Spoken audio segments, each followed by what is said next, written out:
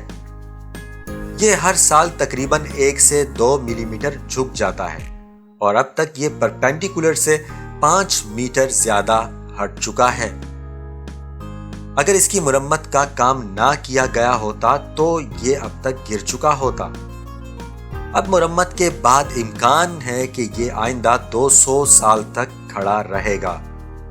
Italy کا دارالحکومت روم ایک تاریخی شہر ہونے کی وجہ سے اپنے اندر بہت سے تاریخی حقائق رکھتا ہے اور یہ اس شہر کے آرکیٹیکچر سے آیا ہے۔ روم کولوسیم اسی تاریخی آرکیٹیکچر کا منہ بولتا ثبوت ہے جو 6 صدی میں تکمیل پایا اور 4 صدیاں بھرپور استعمال کیا گیا۔ اسے رومنز نے انٹرٹینمنٹ ایرینا کے طور پر استعمال کیا۔ آج یہ یونیسکو ورلڈ ہیریٹیج سائٹ کا حصہ ہے۔ اس کے علاوہ Saint Peter's Basilica, Arch of Constantine, Marcello theatre اور ویٹیکن میوزیم یہاں کی قدیم عمارتوں میں سے کچھ مشہور عمارتیں ہیں۔ روم کو ایک قدیم شہر ہی نہ سمجھیں، آج یہ ایک آفاقی شہر ہے جو قدیم کھنڈرات اور ایک متحرک ثقافت دونوں کا گھر ہے۔ آرٹ گیلریوں، جدید بارز اور شاپس، جدید ترین فیشن بیچنے کے ساتھ جدید روم ظاہر کرتا ہے کہ یہ شہر اپنے ماضی سے کہیں زیادہ ہے۔ اسی وجہ سے یورپین یونین میں یہ سب سے زیادہ وزٹ کیے جانے والے شہروں میں 3 نمبر پر ہے۔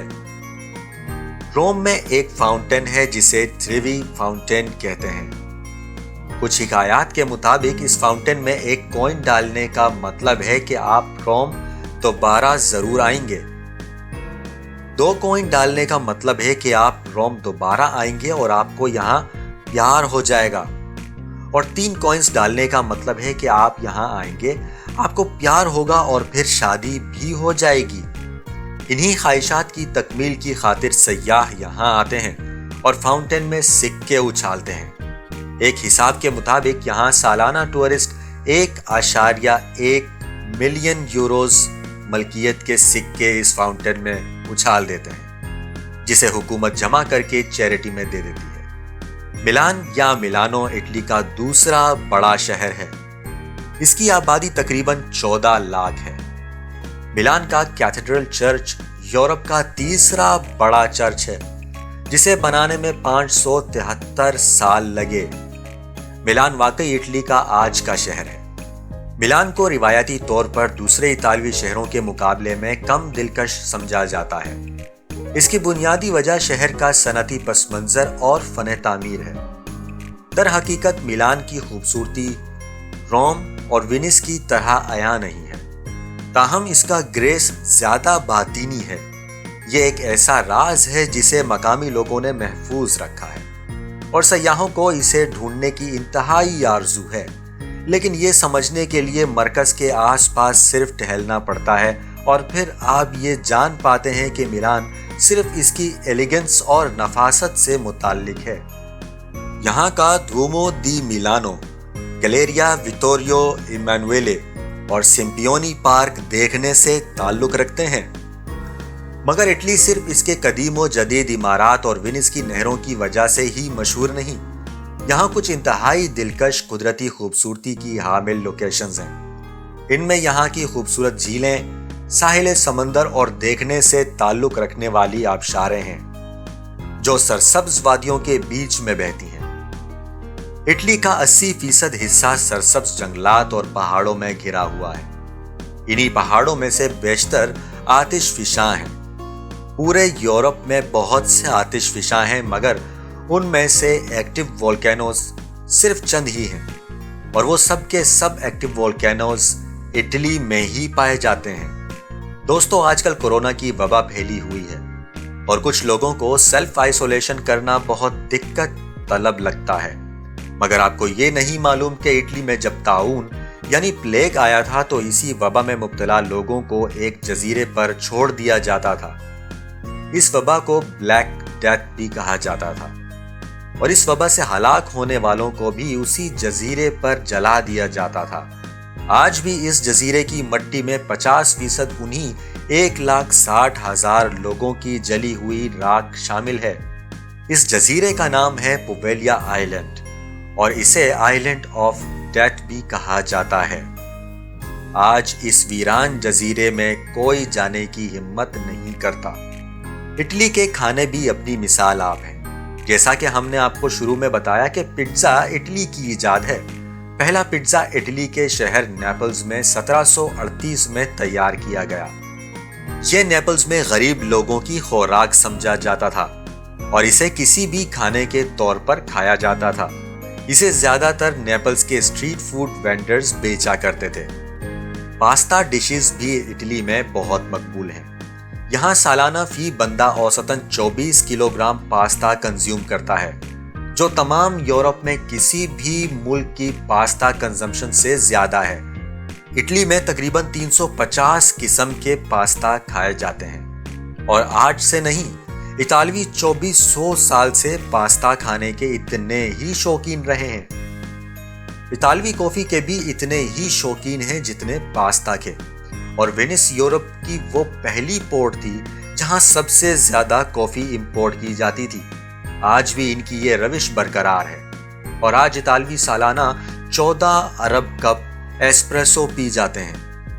اٹلی کی بات کی جائے اور سپر کارز کی بات نہ ہو، یہ ممکن نہیں، ایسا بالکل نہیں کہ اطالوی سپر کارز یوز کرنے کے بہت زیادہ شوقین ہیں، بلکہ فراری، لیمبرگینی، مازراٹی، فیٹ اور الفا رومیو جیسی سپر کارز اٹالین کار برانڈز ہیں۔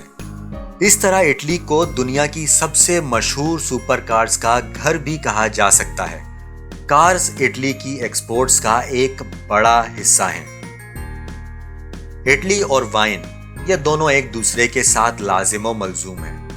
اطالوی شراب 4000 سال سے تیار کی جا رہی ہے اور اٹلی کا انوائرمنٹ بھی شراب کی پیداوار کے لیے بہترین ہے، جس کی وجہ اس ملک کی آب و ہوا ہے۔ جب یونانیوں نے پہلی بار جنوبی اٹلی میں قدم رکھا تو شراب پہلے ہی اطالویوں کی روزمرہ زندگی کا حصہ بن چکی تھی۔ جی تو دوستو، یہ تو تھی اٹلی کے بارے میں کچھ دلچسپ معلومات۔ اگر آپ اٹلی گئے ہوں اور ہم سے کوئی فیکٹ شیئر کرنا چاہتے ہوں تو کمنٹ میں ضرور لکھیے گا۔ اگر آپ کو یہ ویڈیو پسند آئی ہو تو لائک کیجئے، اپنے دوستوں کے ساتھ شیئر کیجئے اور چینل کو سبسکرائب کرنا ہرگز مت بھولیے گا۔ ملتے ہیں اگلے ہفتے ایک اور ملک کی حیرت انگیزیوں کے ساتھ۔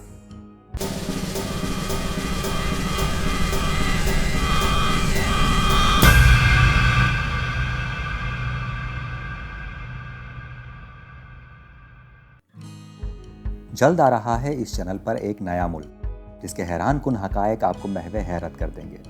ہم جانیں گے اس ملک کے بارے میں جو آپ کو اسکرین پر نظر آ رہا ہے۔ آپ گیس کیجئے اور ہمیں اجازت دیجئے۔